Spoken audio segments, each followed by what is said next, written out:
All right, guys, welcome to the next episode of the Culture and People podcast. Natalie, in a few sentences, tell us who you are and what you do.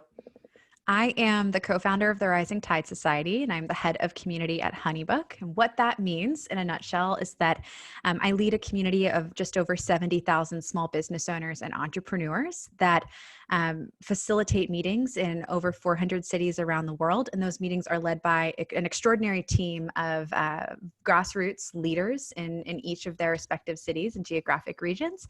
And we support the small business economy to rise together doing what they love.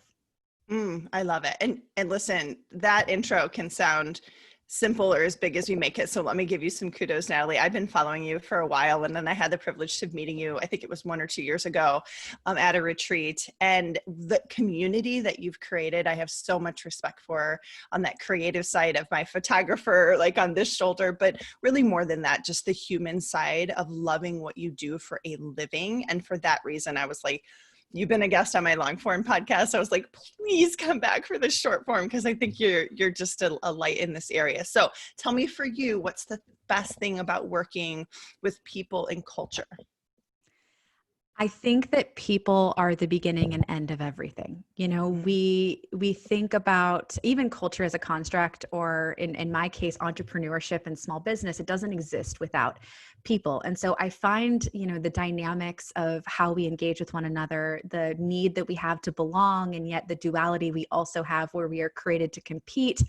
And this sort of challenge that's presented in every workspace and family and personal life, where we both crave community and yet are striving for personal success. And so what I love most about working with people and being sort of in the people space is just finding the equation, the intersection of where we put people first, and we believe that community rises above that competition. And yet we still acknowledge our individual gifts and abilities and talents that we want to apply towards striving for success. So it's the impact of the individual being the best that it can be in the collective of the environment that enables it to thrive. And I love that. I love understanding that and really working to empower the people within the teams, and in our case, within our leadership organization, to both be personally fulfilled and also see how their contributions ladder up to a greater success that all of us are working towards. Because that personal and organizational fulfillment, I think in the past has been very separated, but it should be much more connected than it is today. I love that you're working on that. And when it feels connected, I think this is really what I've discovered. Even rewinding, when it feels disconnected, things can still operate. I mean, it doesn't change the way in which we get up and do our work and, come home. However, when it is connected, I do believe something really powerful happens when we see how our contributions ladder up to something greater, when we're connected to a vision greater just than the work that we're doing. It's something larger that we're working towards. It impacts, Simon Sinek talks about it in terms of why, but it impacts sort of that deeper purpose and that mission. And I think that transforms the way that we engage with work. I think that transforms the way that we engage with one another. And I think it leads towards a culture where we see ourselves connected more holistically, and that leads to better results. So. Yeah. And I believe that's probably leading you into the next answer here, which is I'm hearing from other leaders, Natalie, that engaging employees is a challenge. What do you think? I mean, I think that all of us have an immense amount of pressure and thoughts running through our head at any given moment. And so whether we're talking the micro engagements in the online virtual space that many of us are facing now in this very unprecedented season, as much as I don't love that word, but it's true, or even the macro, the long-term engagement that ultimately leads an employee to stay with a company for 5 years, 10 years, as long as they continue to develop professionally. I think that the challenge is very real because we as human beings are constantly desiring to improve ourselves, to change and to find fulfillment.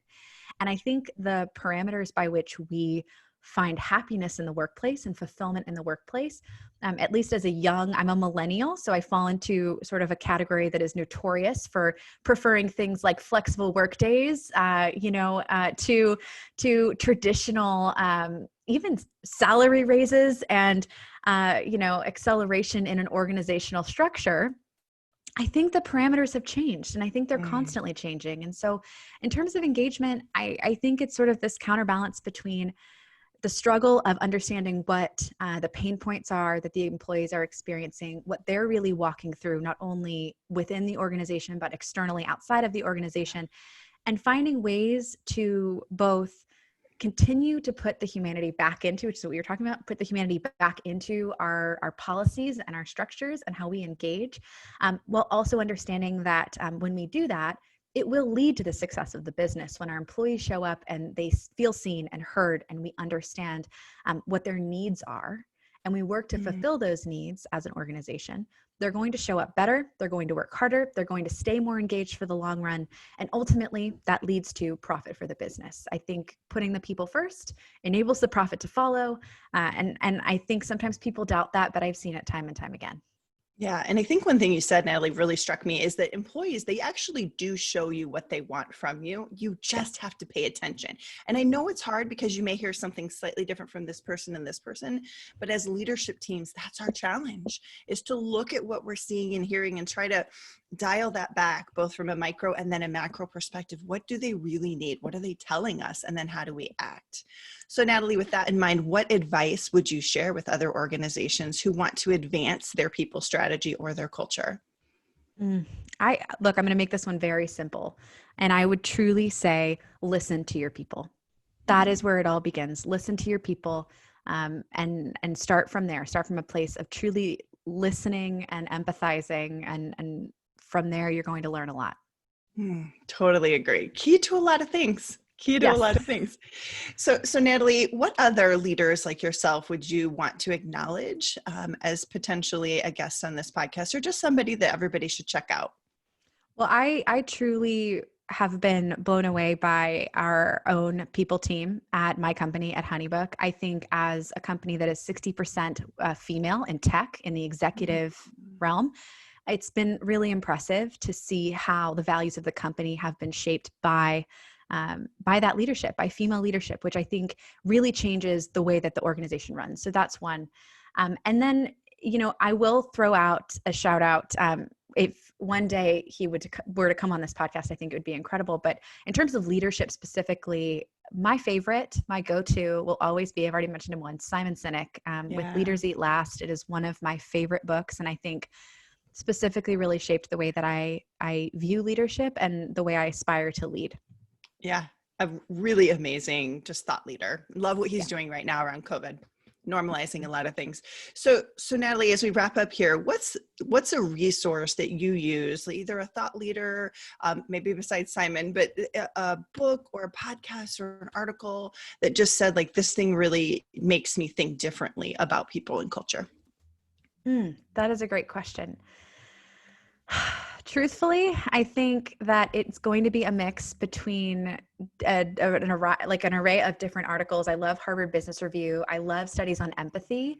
I love better understanding our brain and how we work in community with others, especially in group and out group psychological studies. I find it fascinating how we can transform the way that groups react just simply by changing the framework through which we view others, whether they are part of our in-group or the out-group, and how that it changes everything. So for me, I love research. I love digging into the research. I love looking at different fields that aren't specifically in even leadership or community building or team building, but instead are just looking at human nature. So I would say if you are a nerd as well and you love digging into that, Harvard Business Review is great. Even just doing, I'm notorious for going on JSTOR and straight up searching for studies on different things that I want to kind of uncover or understand better, especially in the age of COVID. And I've done a little bit of that in regards to social media usage and how, we're looking at this new world of digital togetherness and ultimately how we can make the most of digital togetherness. So oh my gosh. No, it really is. I forgot that you and I are both nerds when it comes to research and brains and humans. So I love it. Well, thank you, Natalie, for joining us. It's a delight as always. Thank you so much, Anna.